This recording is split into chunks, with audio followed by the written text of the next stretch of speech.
Dan, I'd like to throw this first question out to you, if you don't mind. I have one here. How should a company go about testing segmentation? It seems a little complicated. What do you recommend? I think that's the reaction that I get from many people, that it seems a little bit complicated. And I guess the easiest thing to do is to start simple and to take a look at something like a 2-digit SIC or a NAICS code against some revenue ranges, so that you begin to build a very, very simple model. And what you're doing is you're looking at response against that model. If, let's say, for example, you were 3 deep and 3 wide from the standpoint of types of industry as well as revenue size, you've got 9 boxes to analyze, and you could probably take a shot at prioritizing them even before you got results in. But at the very least, if you don't prioritize in advance, and if you basically just send out mail or call everybody, then at least on the back end, go back and analyze the little boxes or cells, as I call them, and just see what the results are, and then you can refine it from there by adding other variables. That's great. Hey, Denny, I got a question coming in for you now. It says, how big of a problem is data hygiene in marketing automation? Well, data hygiene is key to marketing automation, because you really have tremendous ability or potential to waste marketing campaigns and marketing efforts if you don't have good quality data. Cirrus comes back and says they estimate right now that about 25% of the average marketing database has bad and incomplete records, and I think it's something in the area of 5 to 7% of the data records go bad every month, from contact information, et cetera. So it's a very critical thing, particularly as you're making investments in your marketing campaigns and you're basing it on sending it out to those records. You really got to make sure that you've got a good quality database. Everything else starts to fall apart if you don't do it. Okay. Hey, Dan, I got another one for you right here. It's what ways have you found to shorten the sales cycle, and can you really shorten a sales cycle?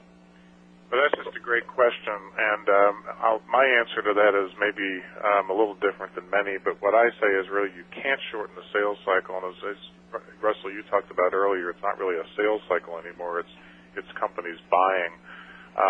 But here's what I think happens. If you do a great job of qualifying opportunities and turning over just qualified opportunities to the sales force, in the end, they're going to sell more. And effectively, instead of shortening the sales cycle, what you've done is you've actually put more highly qualified leads into the sales process. The sales force gets better results, and it almost seems like the sales cycle was shortened. One other thing I'd like to just tag on with that is that I said earlier that a very good salesperson can actually go in and accelerate the sales cycle.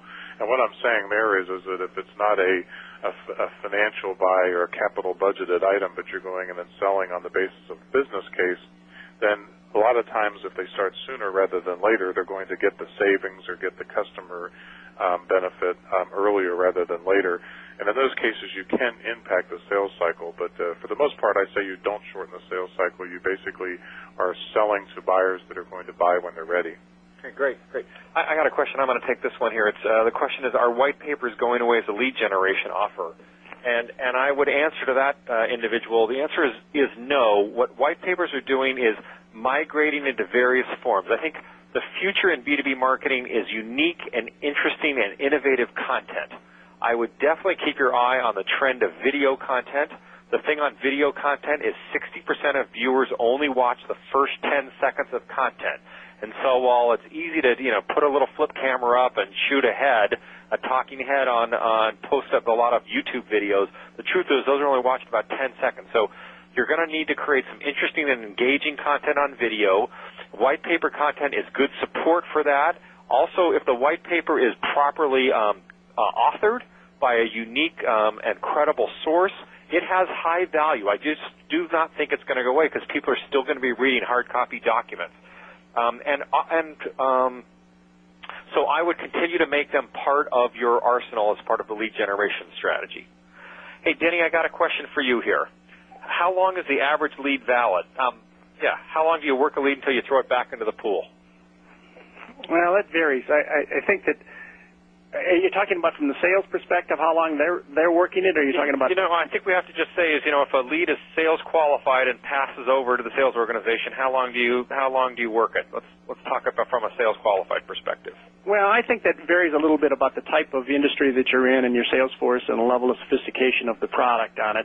I mean, I would certainly want somebody to be making sure that they have been able to have a good contact with a customer, within probably a 10-day time frame. And some people say, well, that sounds long, but getting to the right people can take a while. So I think that what we're looking here is sometime in the first 2 weeks here, I want to have an understanding whether, in fact, the sales guys believe that's a qualified opportunity and accept it or not. And I think it's an interesting point, Denny, and I hear a lot of clients talk about, well, we have to have the sales organization report within 48 to 72 hours of qualification.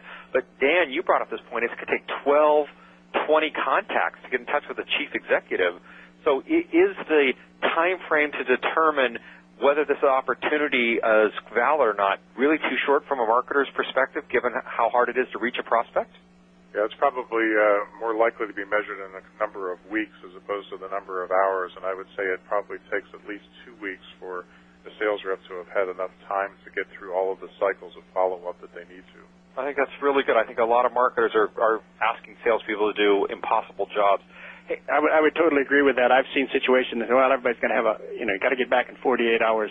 You need to be responsive, and it certainly would be if I've got a very short sales cycle and an SMB product that somebody's going to buy in, 2 days, then, yeah, maybe 48 hours makes some sense. If I'm selling a enterprise thing that is a significant investment on it, you got to be realistic with what the sales environment you're playing with here and what type of customer and what type of product you're talking about. Very good. Dan, got one question for you. This is interesting. Do you believe that sales 2.0 rules and cold calling is dead? Yeah, that's one of my favorite articles out there on the blog sphere right now.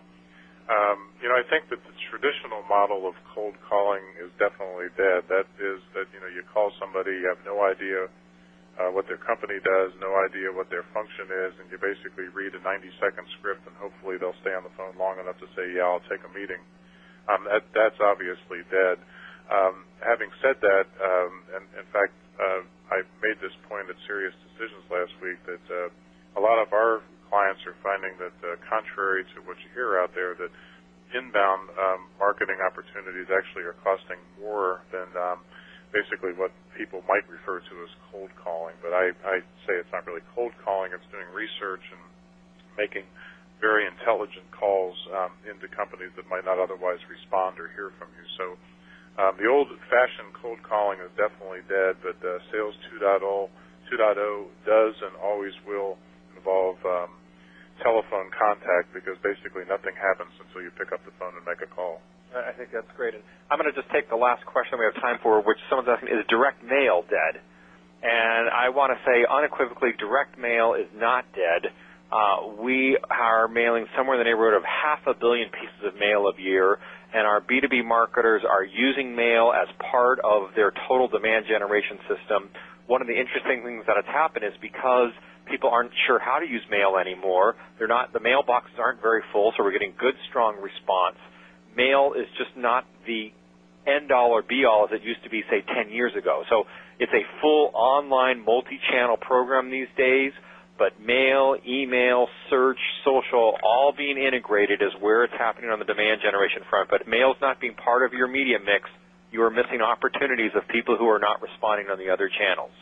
So, ladies and gentlemen, I thank you very much for your time today. I please encourage you to get in touch with our guest speakers as necessary. Dan McDade, Denny Head, or myself, join their blogs, join their LinkedIns, join our Facebook fan pages, participate in the community, participate in the conversations. And I thank you so much and look forward to speaking with you all again in our next coming webcast. Thank you all.